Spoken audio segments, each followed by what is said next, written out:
tous. Je suis très heureuse de vous accueillir pour ce deuxième webinaire du Centre européen des produits de l'enfant, qui est aussi le Centre européen du packaging et de l'emballage. Alors, je suis Inès Delaville, professeure des universités à l'IAE de Poitiers et directrice du CEP. Voilà, nous sommes très heureux de vous accueillir ce soir pour vous présenter le métier de chef de produit, parce que c'est un métier qui fait beaucoup rêver les étudiants et il est important évidemment d'en connaître un petit peu les contours de façon plus précise pour aussi bien choisir son master marketing, un master qui ouvre de réelles perspectives professionnelles à la fin du diplôme. Donc, ce soir, nous avons le plaisir d'accueillir trois diplômés du CEP, trois experts de cette fonction, chef de produit. Donc, Julien Boulonne, chef de produit et directeur qualité chez Buki, qui va se présenter par la suite.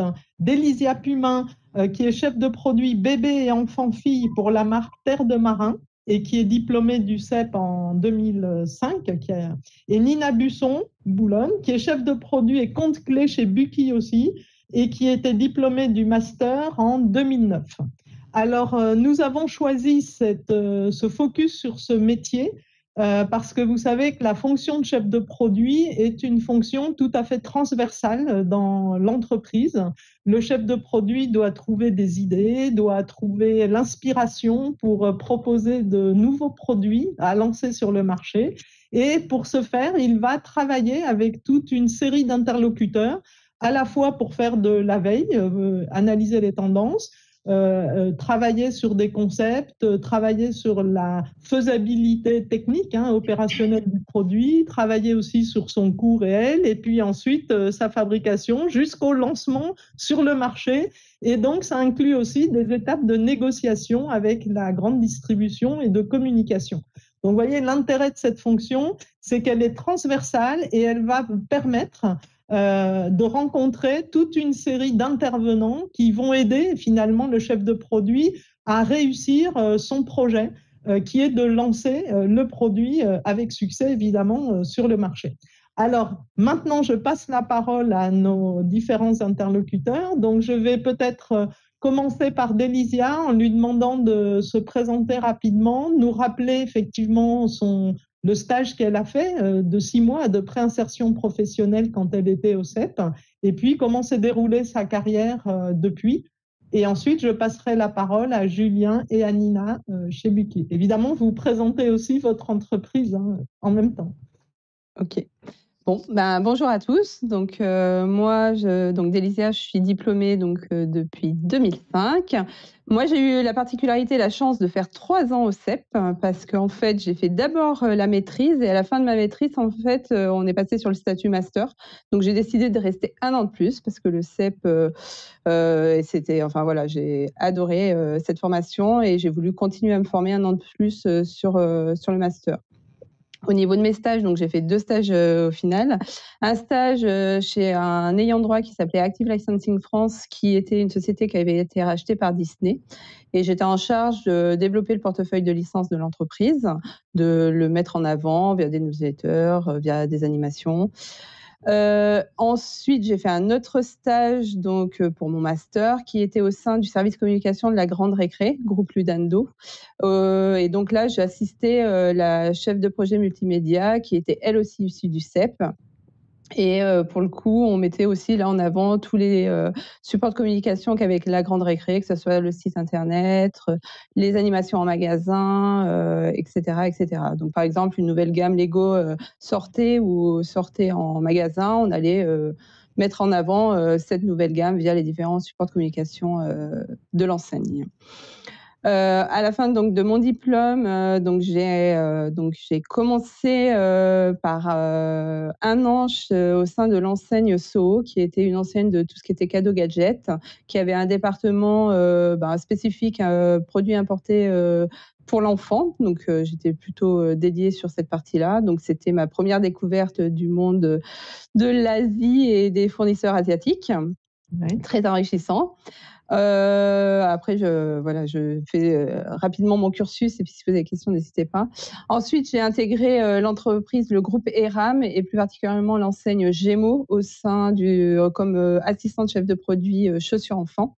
Puis après, j'ai évolué sur des postes de chef de produit, à la fois sur la chaussure, à la fois sur l'accessoire enfant et aussi du fait du master, j'ai eu aussi l'opportunité de créer un poste de coordinatrice licence. Donc, le poste de coordinatrice licence, c'était essayer de homogénéiser le portefeuille de licence de l'enseigne. En fait, tout le monde veut acheter ou acheter des produits sous licence, mais sans réellement de visibilité au sein de l'enseigne. Donc, mon rôle, c'était de déterminer quelle licence il fallait avoir chez Gémeaux, comment la mettre en avant et créer des partenariats, par exemple avec Disney ou Mattel, sur des grands moments clés du calendrier de la licence. Donc, j'ai fait 9 ans chez ERAM. Ensuite, je suis partie rapidement chez Jiffy, 4 mois sur un poste de chef de produit, plein air. Après, j'ai intégré une entreprise de textile qui s'appelle CWF, qui gère des licences, luxe, pour enfants, type, Timberland, Hugo Boss, Chloé, Givenchy et qui a des marques propres. Là, j'avais un poste de ce qu'on appelle acheteur retail, donc c'était plutôt faire une sélection du portefeuille de marque et optimiser, l'assortiment produit pour les différents corners, qu'on avait, au sein de l'entreprise. Et maintenant, je suis, chez l'entreprise Terre de Marin en tant que chef de produit chef de produit bébé, enfant, fille. Donc la société Terre de Marin, c'est une marque de vêtements qui habille toute la famille, du bébé à l'enfant à l'adulte et qui a une spécificité, c'est qu'elle est distribuée uniquement en grande surface alimentaire. Voilà.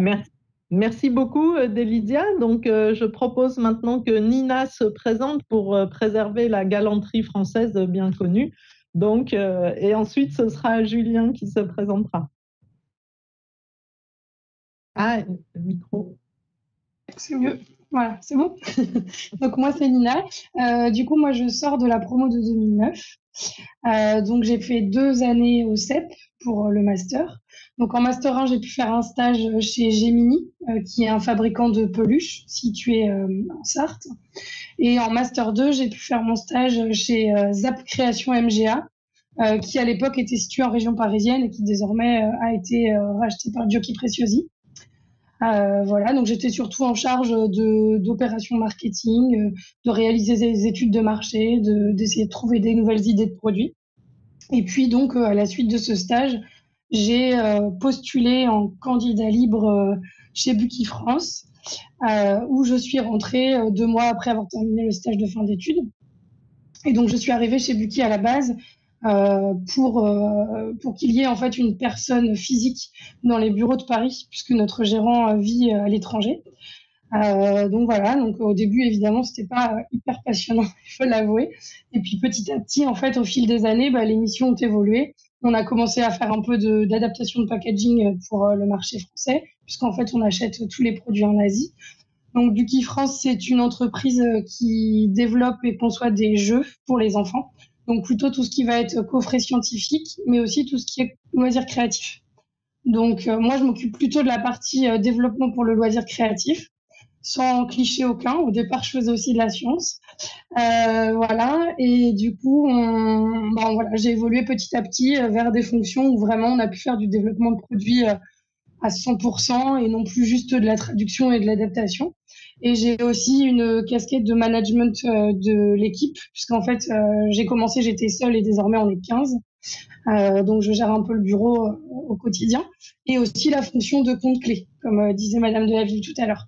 Donc je suis en relation avec toutes les centrales d'achat, que ce soit les magasins spécialisés ou les hypermarchés, pour proposer nos produits. Voilà.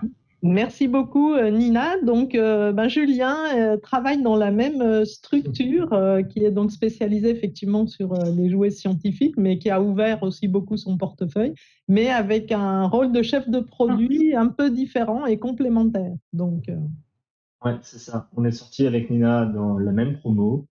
On est dans la même entreprise, donc voilà. Donc moi, je suis rentré au CEP diplômé en 2009. Juste avant le CEP, c'est intéressant à souligner, mais j'ai fait une licence de sociologie, donc j'étais pas du tout dans le domaine du marketing. Donc sociologie pendant 3 ans, puis j'ai master marketing, management des produits de l'enfant à Angoulême. Et j'ai fait un premier stage au sein ce qu'on appelle les mini parcs d'attractions. C'est ces grandes structures de jeux pour les enfants qu'on trouve en périphérie des villes. Donc j'ai fait ce stage-là pour développer justement une offre garderie et une offre institutionnelle. Et mon deuxième stage s'est déroulé chez Orange. C'était Orange Recherche et Développement. Et j'étais dans une équipe qui s'occupait des services de jeu et j'étais assistant créateur de contenu. Donc, on créait des portails de jeux. Et moi, plus particulièrement sur la cible 3-12 ans. Voilà, là où je devais créer des petites choses, etc., pour amener les enfants vers des portails de jeux créés par l'opérateur. Et donc après ce stage qui était plus orienté jeux vidéo et services, j'ai eu une proposition de la part de Buki pour structurer le bureau avec Nina. Donc c'est vrai qu'au début on n'était que tous les deux à Paris. Maintenant on est une bonne dizaine. Les produits sont venus assez vite pour moi. Dès la deuxième année, on a commencé à faire des produits un peu plus de manière plus transversale. Et donc voilà, ça fait maintenant presque 11 ans qu'on travaille ensemble chez Buki France. Merci beaucoup pour ces présentations. Donc moi j'avais une question, c'est justement sur ces missions très transversales qui vont de la recherche de tendances, de veille, de sourcing, etc., jusqu'à vraiment la négociation et la communication sur le produit. Est-ce qu'il y a des connaissances spécifiques qui sont nécessaires quand on travaille sur la cible jeunesse? C'est-à-dire faire le métier de chef de produit sur une cible jeunesse, qu'est-ce que ça implique comme connaissances spécifiques et en quoi la formation a pu vous aider finalement à aborder les enjeux de cette mission? Alors là, je ne sais pas si Nina veut commencer pour changer. Avec plaisir. Donc déjà, il y a toute la partie évidemment psychologie de l'enfant qu'on aborde à l'école, encore plus si on s'adresse à des jeunes enfants, notamment entre 0 et 3 ans, où vraiment les stades de développement vont vraiment être différents mois par mois. Du coup, c'est des choses qu'on considère dans le développement du produit. Donc, ça nous permet de savoir à peu près, parce qu'évidemment, tous les enfants sont différents, mais d'avoir une idée un petit peu de qu'est-ce qu'un enfant est capable de faire à quel âge. Ça, c'est vraiment très, très important. Voilà, je ne sais pas si Julien ou Dalésia ont des choses à rajouter. Pour Julien, lui poser la question de la connaissance des normes, puisqu'il est responsable qualité dans son rôle de chef de produit. Il y a des normes à connaître finalement pour pouvoir créer des produits pour les jeunes. On avait eu un gros tronc droit de l'enfant et normes également. Les normes jouets sont les normes consommateurs les plus compliquées à passer. Aussi bien au niveau mécanique et physique, donc le jouet ne doit pas se déchirer, plein de choses comme ça, qu'au niveau chimique, c'est-à-dire quelles sont les substances dans les plastiques, même dans le bois. Hein, le bois est verni, donc est-ce que on passe des tests pour savoir s'il n'y a pas des perturbateurs endocriniens dessus. Voilà, tout ça, c'est des choses qu'on avait appris à l'époque et qui nous on n'est pas laborantin, on n'est pas non plus avocat. Mais on a fait un socle, un terreau pour pouvoir discuter après avec des laborantins, avec des avocats, avec aussi l'administration, avec les douanes notamment. Oui. Voilà. On a quand même un squelette, une colonne vertébrale qui nous permet de discuter et de savoir de quoi on parle. Et pardon, allez-y. Je voulais juste ajouter une précision. En fait, on sait sur quel point il faut qu'on soit attentif au moment du développement du produit. Par exemple, on travaille sur un produit avec une sangle à mettre autour du cou. Et ben, la règle, c'est il faut que la sangle puisse se détacher pour éviter l'étranglement. Ça, c'est des choses où, c'est des connaissances qu'on a besoin d'avoir et que le CEP nous a apporté. Et puis, bien sûr, aussi, avec tous les intervenants qui passent au cours des 2 ans de formation, ça permet aussi d'avoir une curiosité, de développer une connaissance un petit peu du marché de l'enfant en général, parce qu'on ne voit pas que le jouet au CEP. C'est assez large, mais ça permet d'avoir une sensibilité aussi. Merci. Et Délidia, ce travail de chef de produit dans le milieu de la mode, ça fait référence aussi à des supply chains globales ou mondiales, hein, c'est-à-dire qu'on fait fabriquer à l'autre bout du monde, comment ça s'organise tout ça, et là aussi, en quoi les connaissances acquises au CEP vous ont permis aussi d'embrasser cette complexité internationale, on va dire. Alors après, au niveau de la formation, effectivement, je pense que sur 3 ans, on absorbe beaucoup d'informations et au final, quand on arrive en entreprise, c'est limite inné. Enfin, pour nous, on va faire attention à des détails que certaines personnes qui n'ont pas eu cette formation plus spécifique au niveau de l'enfant ne s'attacheront pas. Et c'est ça que je trouve intéressant, c'est qu'au final, ça coule de source. On va faire plus attention à certains trucs par rapport à ce que justement on nous a inculqué pendant 3 ans de faire attention effectivement au cordon. Là, par exemple, je prends l'exemple aussi aujourd'hui, j'étais sur un t-shirt, on se posait la question, on avait mis des boutons au dos du t-shirt, mais là je me dis, c'est quoi l'autonomie de l'enfant si on lui met du t-shirt pour l'habillement? Enfin, il y a des réflexions qu'on va avoir qui, je pense, ne serait pas mieux si effectivement pendant 3 ans, j'avais pas eu cette éducation de ma formation. Donc voilà, c'est quelque chose qu'on a en nous et qu'on applique en fait sans forcément y réfléchir. Et après, effectivement, vous parliez au niveau international. Donc ça, oui, la chaîne logistique est globale. On a la formation, on a parlé anglais, on a fait nos soutenances en anglais aussi. Donc ça, c'est quelque chose qui est important et primordial aussi sur le métier de chef de produit, parce que je pense que dans le jouet, c'est pareil, mais dans le textile, on est à 80% à travailler avec des fournisseurs asiatiques. Donc la langue, moi, je parle pas mandarin, hein, donc la langue, c'est l'anglais. Et donc, on est en anglais tous les jours. Alors, pas forcément tous les jours au téléphone, mais on est au moins par mail tous les jours. Et on a aussi des déplacements à l'étranger. Donc, pour nous, maintenant, c'est un peu plus limité. Mais sinon, c'est 2 fois par an, on part en Asie pour rencontrer nos fournisseurs. Et pareil, il faut avoir la démarche de parler en anglais, de se faire comprendre, de négocier en anglais. Et c'est vrai que le CEP, initie cette prise de position sur les langues étrangères qui est important à avoir.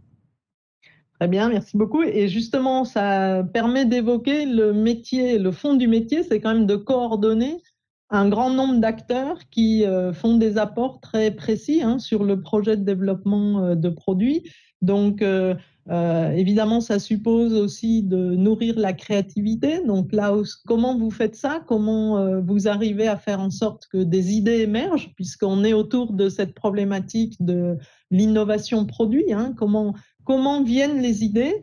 Et puis après, je me demandais aussi, mais on verra un petit peu plus tard, quelles sont les sources de stress dans tout ce processus.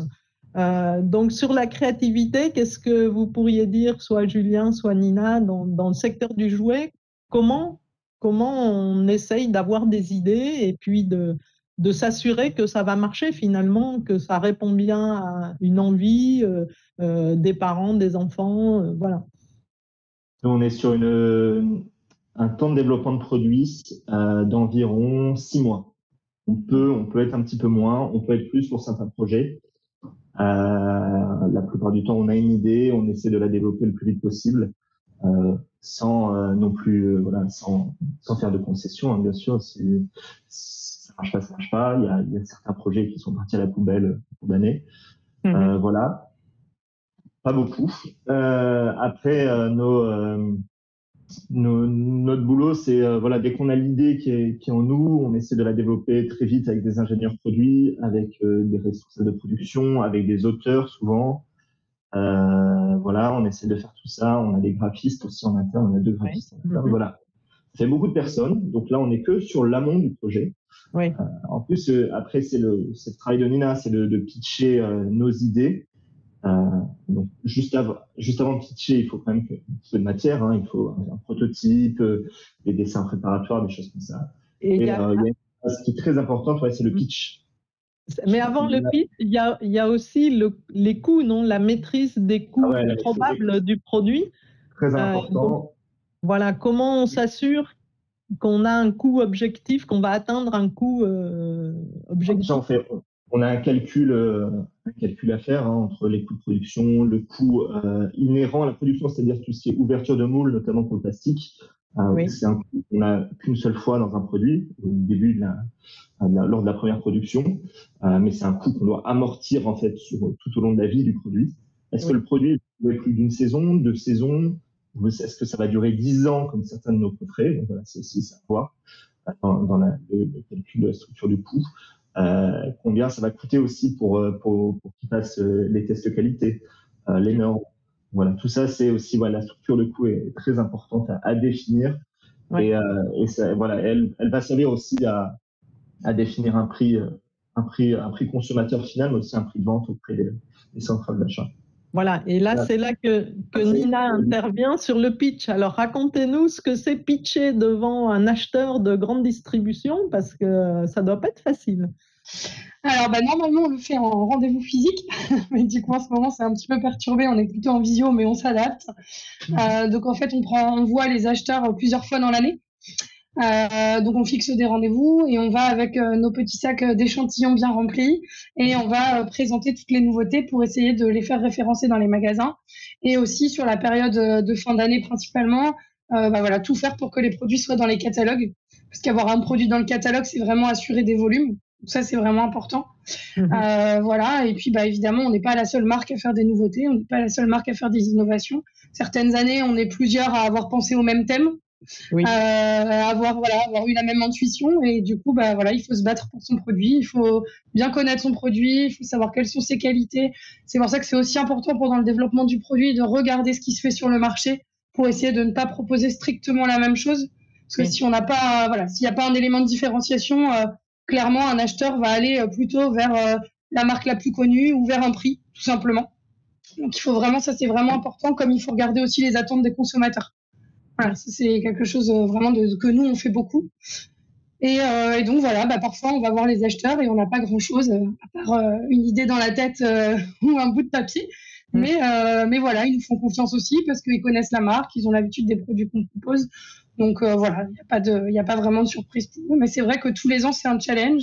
Et l'avantage aussi de ce métier, que ce soit chef de produit ou compte clé, c'est la même chose, mais c'est tous les ans, c'est des nouveaux produits.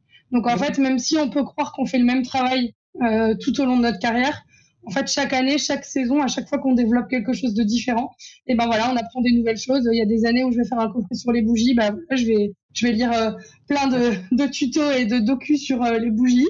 Une autre année, ça va être sur la coiffure parce qu'il faut faire des modèles de coiffure dans la notice. Voilà, donc c'est vraiment très très varié et ça nous permet aussi d'avoir une culture générale après qui est vraiment très large. À toute épreuve, hein, oui. Ouais. Et alors, Délysia, dans le domaine de la mode, c'est quoi l'innovation produit? Ça tient à quoi? Ça tient au stylisme, bien sûr, au style de l'habit, mais ça tient aussi sûrement aux matières.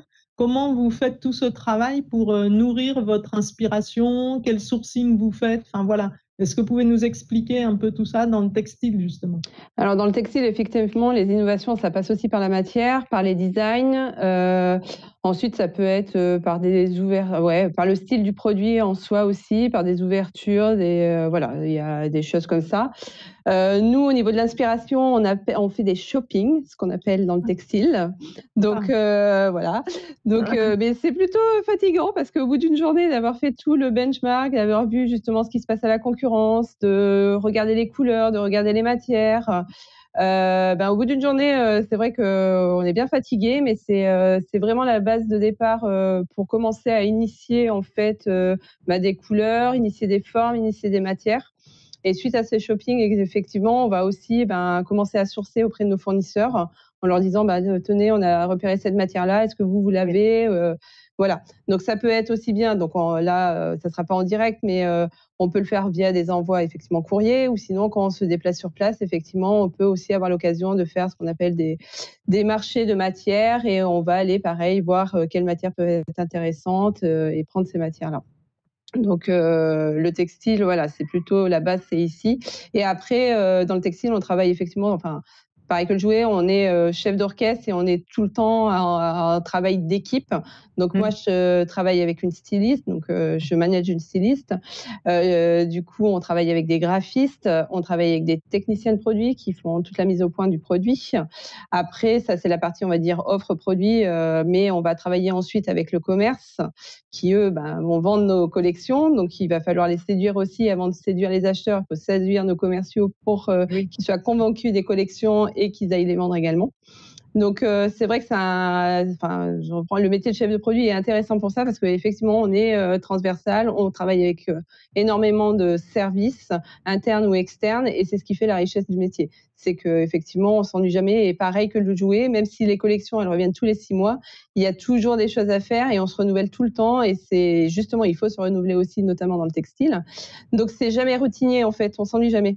Et puis il y a toujours des imprévus, donc voilà. Alors justement, ça m'aide à faire la transition. Justement, comme on est chef d'orchestre, il peut arriver plein d'aléas, il peut arriver plein de choses. Donc, qu'est-ce qui est pour vous dans votre quotidien une source de stress, ou en tout cas à quel moment, parce qu'il y a aussi des saisonnalités fortes dans le jouet et puis aussi dans la mode. Donc, comment vous arrivez à gérer l'enjeu de la saisonnalité et puis tous les problèmes qui peuvent survenir? Et est-ce que vous pouvez nous donner quelques exemples de problèmes que vous avez réussi à résoudre en un temps record ou voilà, vos plus hauts faits d'armes sur ce métier de chef de produit? Ça, il faut demander à Nina, parce que c'est la meilleure pour ça. Travailler dans le stress et dans le... C'est pour ça, c'est vraiment elle la meilleure pour ça. Moi, je suis plutôt quelqu'un qui est toujours en retard sur les produits, etc. Toujours peur de louper Noël. On y arrive toujours à peu près. J'ai eu quelques ratés en 10 ans, mais la plupart du temps, on s'en sort. La plupart du temps, on s'en sort. S'il faut décaler un produit, il faut le décaler. On relativise beaucoup. Et par contre, quand on est dans les temps, on peut être, il faut être sans concession, il faut imposer ses idées.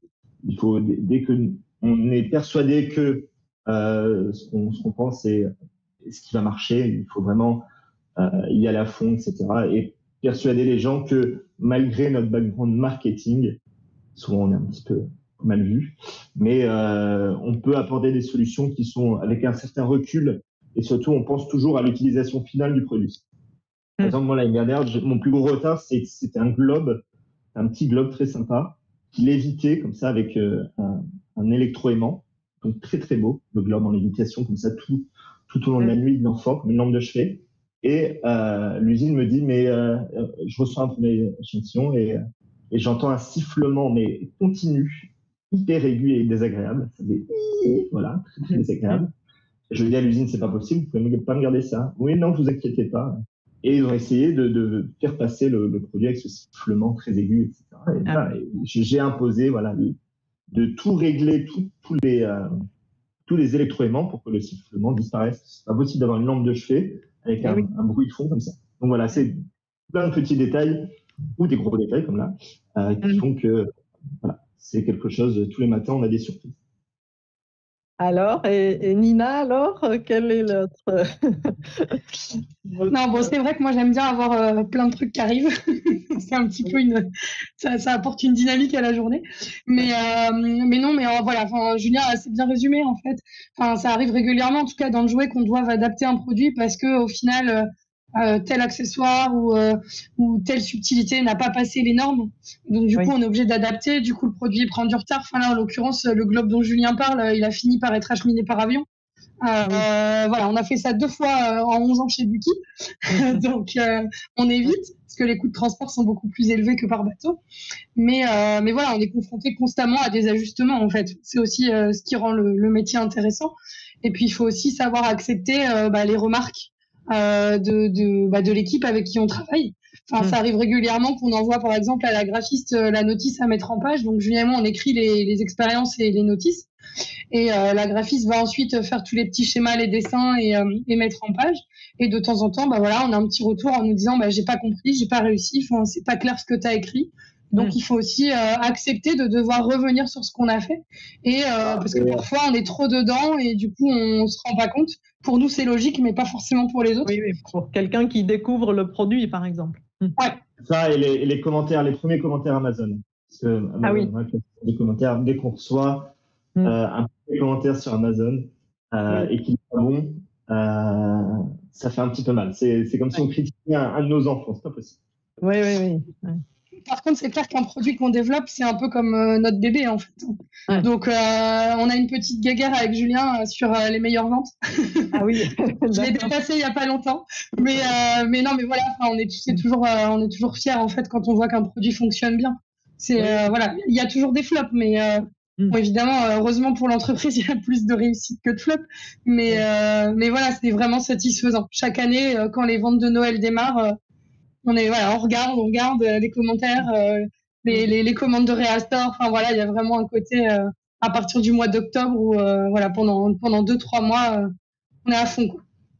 Et alors, Délidia, justement, on parle beaucoup actuellement de fast fashion, justement, on critique beaucoup cette innovation permanente toutes les 3 semaines dans l'univers de la mode. Vous avez l'occasion, en tant que chef de produit, un peu de réfléchir à ces enjeux, de peut-être calmer un peu le jeu, ou est-ce que sur l'enfant, c'est un peu différent? C'est pas tout à fait comme sur la mode adulte, on va dire? Alors nous, au niveau de la marque Terre de Montréal, on n'est pas forcément sur du fast fashion parce qu'effectivement, on n'a pas ce délai de livraison de 3 semaines. Hein. Nous, on est sur du 6 mois, voire plus. Donc déjà, voilà, ça limite. Ensuite, on a la notoriété de notre marque, c'est aussi de faire des produits avec un grade de qualité quand même supérieur à ce qu'on peut retrouver dans les MDD.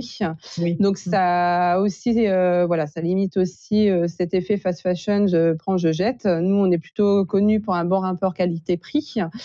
Et après, par contre, effectivement, dans le textile, on est touché par, enfin voilà, on est deuxième industrie la plus polluante au monde, hein, donc donc on en tient compte. Après, c'est pas effectivement, on en tient compte avec, toujours pareil les matières, avec plus de surveillance sur les usines avec lesquelles on travaille.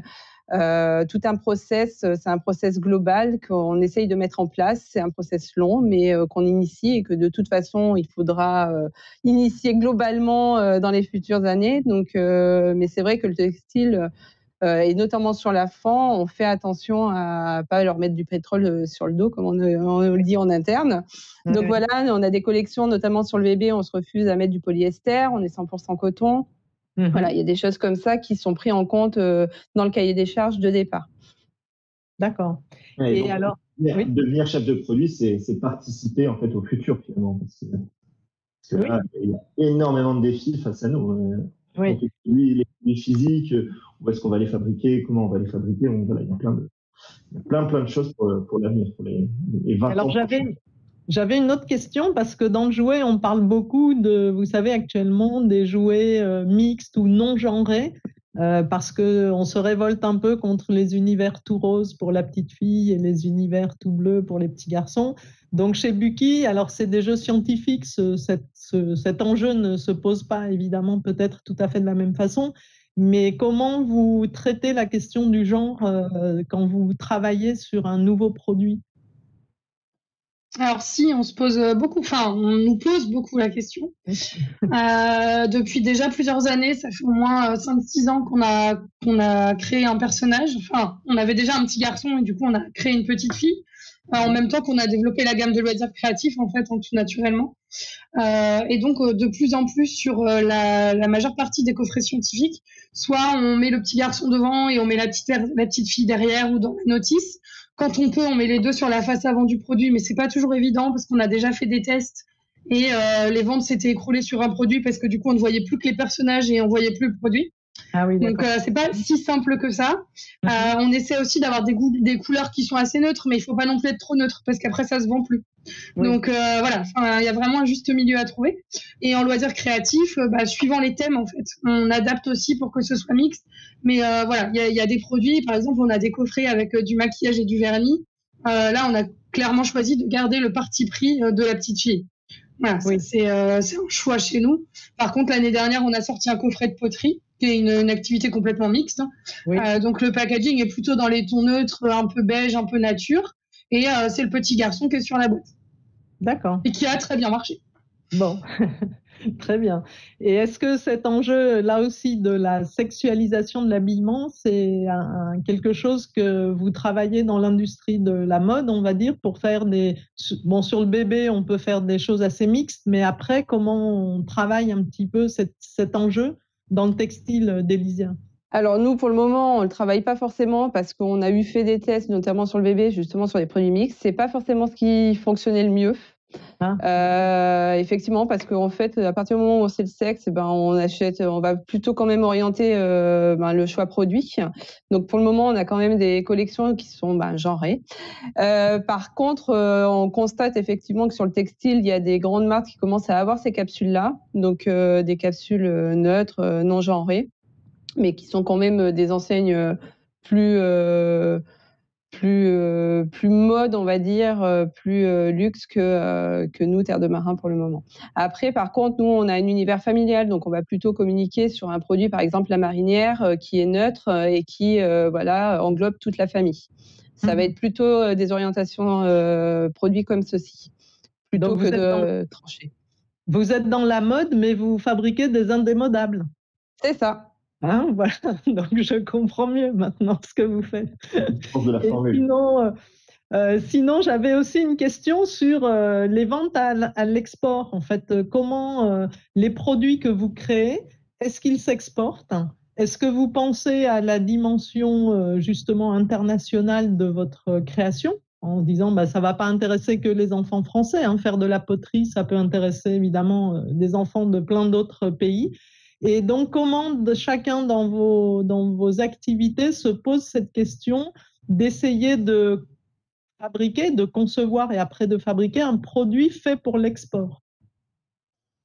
Nous, on a depuis 6 ans maintenant, on propose des coffrets avec les 6 principales langues de l'Union européenne. Donc, on a des coffrets en français, anglais, allemand, néerlandais, espagnol et italien.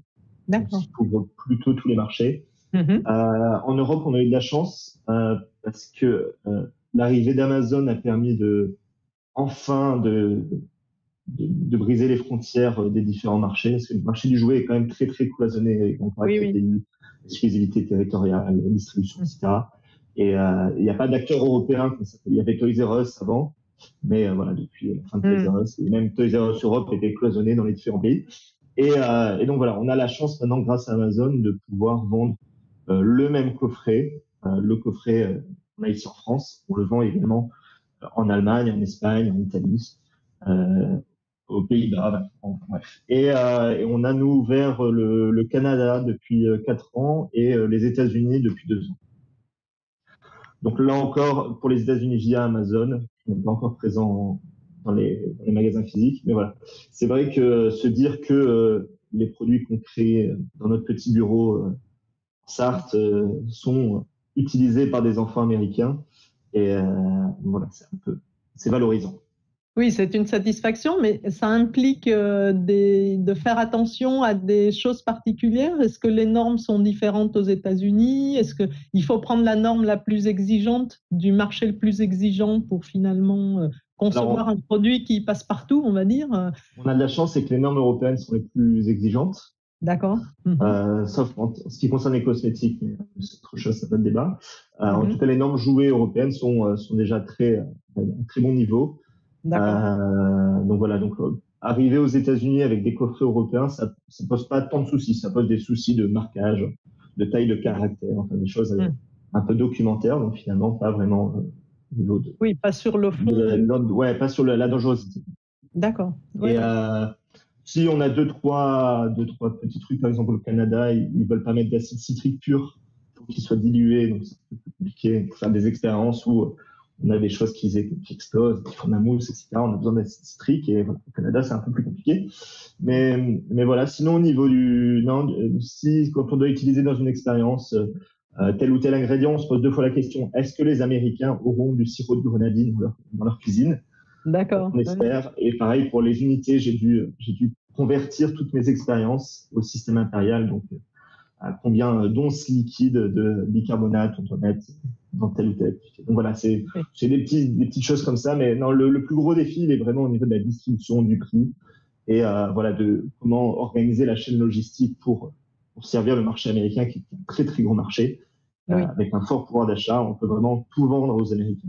C'est le marché européen fois 2 au niveau de puissance d'achat. Donc voilà, c'est aussi un défi à l'export.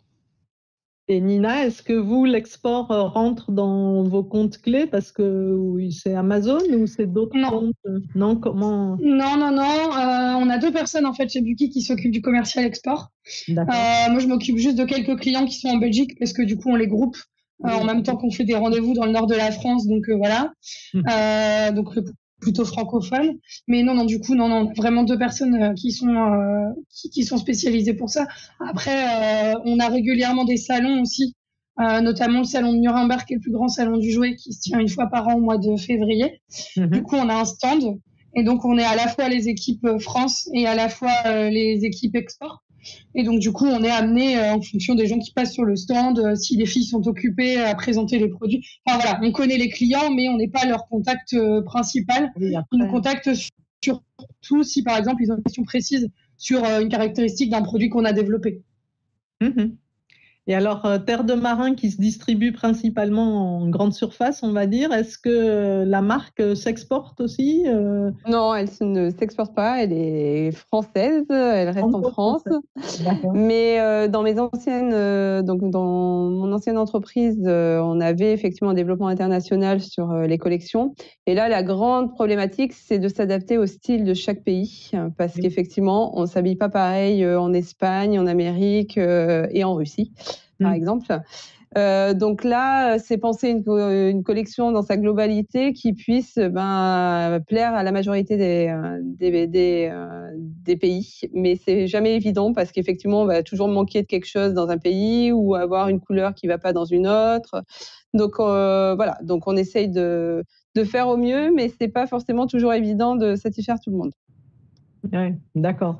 Alors, si on revient un petit peu sur vos succès, échecs, on comprend bien que dans ce métier de chef de produit, il faut aussi accepter l'échec parce que tous les lancements de nouveaux produits, toutes les idées créatives, même si elles sont bien conduites et tout, ne rencontrent pas à la fin peut-être leurs clients ou leurs consommateurs. Donc, il faut faire face à cet échec aussi collectivement. Donc, mais en même temps, il y a de beaux succès. Donc, est-ce que vous avez tiré quelques leçons, quelques principes, et est-ce que vous avez un succès particulier dont vous êtes très fier au long de toutes ces années? Je crois que Nina, vous m'aviez parlé d'un produit que vous aviez conçu il y a 10 ans, qui est toujours là, qui finalement devient là aussi un produit un peu permanent de l'offre Buki. Voilà, est-ce que vous pouvez nous donner quelques exemples comme ça de beaux succès dont vous êtes satisfait en tout cas? Bon, c'est pas mon préféré, celui d'il y a 10 ans. Oui, non, mais ça fait quand même plaisir. Mais oui, non, il y a plusieurs produits. Après, c'est vrai que c'est difficile parce qu'on on apprécie certains produits pour certaines raisons et voilà. Il y a des produits où ça a été plus compliqué pour X raisons au cours du développement et que du coup, on n'a plus très envie de les voir. Donc voilà, souvent c'est ceux qui marchent pas. Donc je sais pas, ça doit se transposer. Mais si je pouvais donner un exemple, oui, on a sorti ça fait à peu près 5 ans, j'ai bossé sur la thématique de la tête à coiffer, qui est un classique en fait pour les enfants. Et je me suis dit, pourquoi ne pas faire une tête à coiffer sur le même principe qu'une tête à coiffer dans les écoles de coiffure? Parce qu'en fait, toutes les têtes à coiffer qui étaient proposées sur le marché, c'était des têtes à coiffer avec des cheveux de qualité moindre, on va dire, qu'on pose uniquement sur une table. Donc, dès qu'on attrape les cheveux, la tête, elle tombe. Et donc, du coup, on a développé une tête à coiffer avec un étau qu'on va fixer sur une table. On va pouvoir, du coup, l'orienter à 360 degrés avec des cheveux de qualité qui s'en mêlent pas, qui sont longs, des vrais accessoires qu'on peut mettre après sur ses propres cheveux, avec des coiffures expliquées étape par étape. Enfin, voilà, ça a été vraiment un gros projet. Mais voilà, le produit est toujours là. Alors là, on a une V2 qui est sortie l'année dernière pour le réactualiser un petit peu. Mais ouais, je pourrais dire celui-là, je pense. Bon, bravo Nina. Est-ce que Julien a un exemple à nous communiquer d'un produit dont il est fier? Moi, j'ai deux exemples de grosses fiertés. Pardon. J'ai fait une année 150 expériences de chimie. Donc, c'était un coffret qu'on avait précédemment, mais qu'on faisait juste en distribution. Et là, voilà, j'avais repris le coffret, l'édition, j'avais tout retesté des expériences, j'avais des choses super bien et tout. On sort le coffret, c'est un carton. L'année suivante, je propose un coffret un petit peu mieux avec 200 expériences. Au lieu de 150, on passe à 200. Donc, je commence un peu à décrire le produit à Nina et à notre boss Daniel. Et ils vont le pitcher aux acheteurs. Et pendant le pitch, ils se sont amusés à dire que les 200 expériences étaient des expériences totalement inédites. Ah oui. Donc, au lieu de concevoir juste 50 expériences supplémentaires, j'ai dû concevoir 200 expériences totalement inédites. En 6 mois. Et voilà, c'était. Il n'a pas beaucoup dormi, mais maintenant, on peut vendre les deux au même enfant. Oui, mais donc ça, il faut remercier l'équipe là qui vous a bien boosté votre créativité. De revenir en salon et me dire tiens, tu as 200 expériences écrites. C'est super. D'accord. Mais après, voilà, avec c'est fini, c'est super bien. Et j'ai un autre produit et je l'ai pris parce que qui dit chef de produit dit produit. Et allez, ça, c'est ce que j'ai sorti l'année dernière. Ah, Kezako, ah oui, je vois, c'est l'ensemble des planètes. Un système solaire et le système solaire. J'ai voulu que chaque planète à la vraie vitesse. Waouh! Et là, planétarium portable, ça c'est quand même quelque chose, un concept nouveau, hein, ça, bravo. Hein. Voilà, et ça, sur une lampe de chevet là, en France, c'est super. Donc voilà, ça fait partie de mes produits préférés que j'ai tout dans mon cœur. Bravo. Et alors, Délidia, qu'est-ce qui est une véritable innovation dans votre domaine? Parce que effectivement, des pantalons, des t-shirts et tout, bon voilà, on en a vu beaucoup. Tout à fait. Exprès, hein, je vous provoque un peu. Mais c'est quoi innover? Et y a-t-il un produit dont vous êtes particulièrement fier, que ce soit dans l'article chaussant, puisque vous avez commencé votre carrière aussi sur la chaussure, ou sur l'équipement de l'enfant? Alors après, effectivement, nous, on va raisonner plus en collection parce que du coup, je vais pas dire: «Ah, j'ai une super robe». En fait, c'est la collection dans sa globalité. Et la dernière collection là H21, donc nous, on a déjà vendu H21, qui se comporte très, très bien, du coup, malgré le contexte. On est en progression sur les ventes de cette collection-là. Donc pour le coup, c'est ma deuxième collection, donc je suis plutôt contente que ça se passe très bien. Donc, H21, je traduis, c'est hiver. Oui, pardon, hiver 21. Non, mais voilà, 2021, parce que... Tout à fait, hiver 2021. Donc là, elle est en vente. En fait, on commence à la vendre chez nos clients, donc distributeurs. Et on est en forte progression sur le bébé, qui était plutôt un segment en régression. Donc, on est plutôt content. Et puis, ça motive les troupes. Donc, c'est cool. Bravo. Et puis, voilà. Maintenant, il faut que ça se revende, que les clients, les consommateurs aillent acheter, mais on est confiant. Et là, l'innovation, c'était des nouvelles matières aussi, des coloris, voilà. Donc, on est content, nous, quand on voit que la collection plaît, parce que pareil, c'est comme un accouchement, c'est notre bébé. Pendant 6-1 ans, on a travaillé dessus. Donc, on a toujours ce petit pincement au cœur de se dire, est-ce que ça va plaire ou pas? Donc là, c'était... Et alors, est-ce que vous pouvez nous parler un peu de la communication? Est-ce que ça fait partie de la mission du chef de produit quand vous lancez une nouvelle collection, un nouveau produit, ou est-ce que ça, c'est vraiment délégué à d'autres personnes dans l'entreprise, et une fois que le concept et le produit est fabriqué, livré, ce sont d'autres qui s'en emparent pour la communication? Alors là, j'entends pas vis-à-vis des acheteurs, hein, mais vis-à-vis du grand public ou... Alors, nous, on a quelqu'un qui s'occupe de ça. Nous aussi. Alors oui, donc ça ne fait pas partie de votre périmètre d'activité. On le faisait un moment. Moi, chez Buki, tout a un peu fait partie de notre périmètre d'activité, mais comment se structure de moins en moins. Mais oui, du coup, moi, par exemple, cette année, fin 2020, je me suis occupée de la création et du lancement de notre site internet marchand. Voilà. D'accord. Donc, je veux dire, il faut aussi toujours être ouvert. Et plus on va aller dans une petite structure, et plus on va être à même de faire des choses vraiment différentes et de toucher un peu à tout. C'est aussi l'avantage. D'être très polyvalent dans toutes vos missions. Moi, je m'occupe du catalogue, par exemple. D'accord. Oui, d'accord. Et Delidia, alors la Donc, nous, communication, c'est fait par un service oui, spécifique. un service communication, mais c'est pareil, on travaillait ensemble aussi. Donc le catalogue, par exemple, là, on va initier le catalogue de la collection été 22. Donc on va faire des castings pour trouver le bébé qui représentera nos produits. Donc voilà, on participe quand même avec le service communication. Ou si c'est pour un lancement de produit, on peut aussi décider quelle mise en avant de produit on veut mettre ou pas. Voilà, donc c'est un travail toujours conjoint avec les autres services. Si, on a une anecdote avec Julien.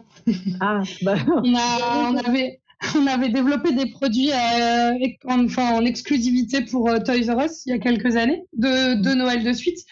Et du coup, on a eu la chance d'assister au tournage des pubs télé qui étaient réalisées et financées par Toys R Us. oui, Et du coup, nous, on tenait vraiment à aller parce que du coup, et on a bien fait parce que ils comptaient utiliser du faux slime, enfin voilà, des choses fausses qui venaient pas de nos coffrets et qui venaient pas de nos expériences. Et donc du coup, nous, on s'est attachés sur place, on a préparé les expériences, il y avait un coffret, ça s'appelait Cuisine Atroce, c'était des recettes de cuisine par exemple, on pouvait faire un verre de terre géant à base de gélatine et de sirop, on pouvait faire un gâteau en forme de rat. Et donc nous, on avait tout préparé sur place pour qu'ils puissent utiliser vraiment les vraies réalisations et pas rajouter des effets dans la pub. Ça, c'était plutôt chouette. En plus, c'était à Florence, en Italie, en été, donc c'était pas mal. D'accord. Bon, il y a des bons côtés alors dans ce métier de chef de produit. Si on aime voyager, on peut beaucoup voyager. Oui. D'accord. Et Delidia, vous avez une anecdote, soit un peu de stress, soit voilà, alors le stress, situation que vous avez réussi à résoudre. Alors au niveau produit ou anecdote, parce qu'après il va y avoir une anecdote avec les voyages. Donc le voyage, c'est des vraies anecdotes. Chaque voyage, il y a une anecdote à raconter, que ce soit un Chinois qui s'endort sur un salon, que ce soit il y a plein de choses à raconter dès qu'on part en voyage pour voir nos produits et nos fournisseurs. Oui. Après, au niveau du stress, le stress, c'est toujours que le produit arrive à temps ou arrive conforme à ce qu'on a demandé. Des fois, on se dit vraiment, on parle chinois, mais non, on parle même pas chinois parce qu'effectivement, on a des surprises. Encore la semaine dernière, je demandais à valider un imprimé et ils m'ont renvoyé 2 fois de suite le même imprimé. Alors on se dit mais on se comprend pas, comment ça se fait? Alors je relis mes mails, mais non, c'est bien demandé. Mais voilà, il y a toujours ce stress-là de se dire est-ce qu'ils vont bien comprendre ce que je leur demande et est-ce que ça va bien arriver en temps et en heure et conforme surtout à ce que j'ai demandé. Et ça, c'est récurrent, enfin récurrent non, mais ça arrive, ça arrive. Bon, mais c'est ce qui fait aussi qu'on a toujours cette adrénaline et ce qui est aussi intéressant et voilà. Et varié. En tout cas, on vous sent très épanouis tous les trois dans ce métier de chef de produit, donc ça c'est quand même très agréable. Et le chat, là, nos participants vous demandent si vous aimeriez dans votre évolution professionnelle découvrir d'autres secteurs que le jouet, le textile. Est-ce qu'il y a d'autres secteurs qui vous attirent ou qui vous attireraient même? Alors moi qui suis dans le textile, effectivement, d'autres secteurs pourraient m'intéresser, notamment peut-être la cosmétique et justement ou ou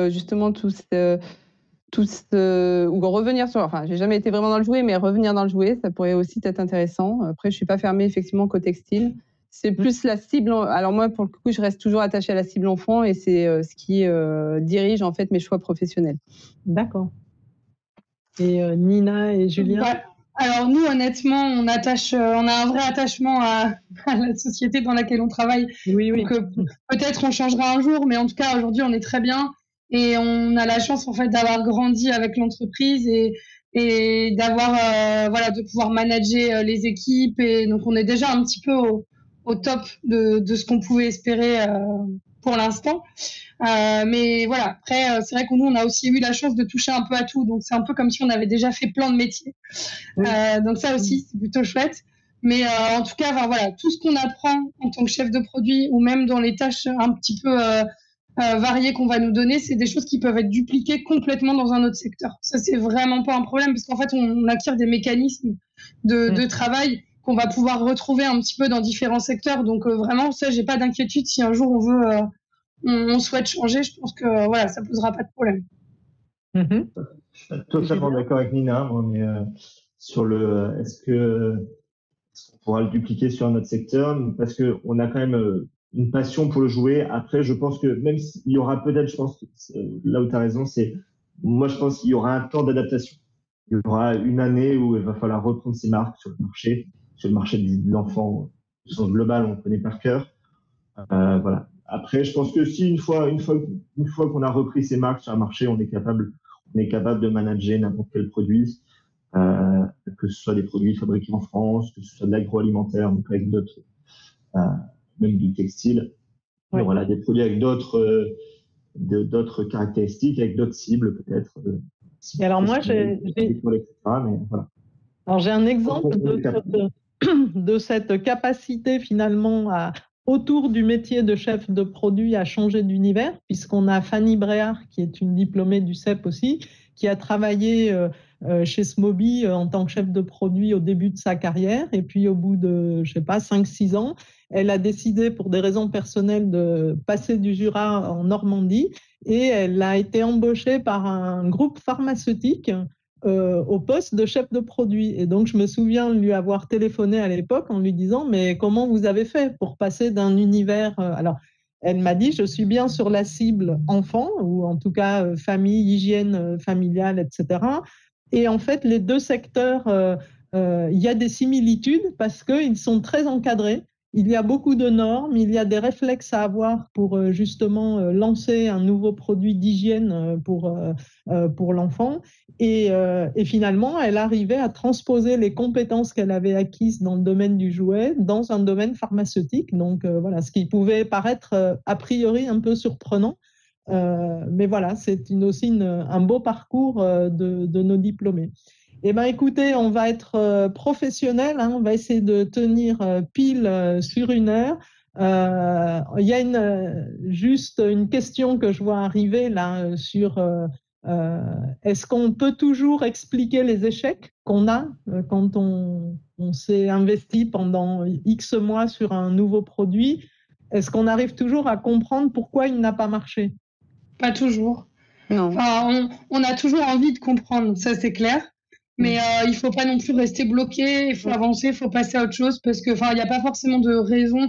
Ça peut être une question de c'est pas le bon moment. Ça peut être la question de on a un concurrent qui a sorti un produit similaire en même temps. Il a fait de la pub télé Panou, donc il a été dans les catalogues Panou.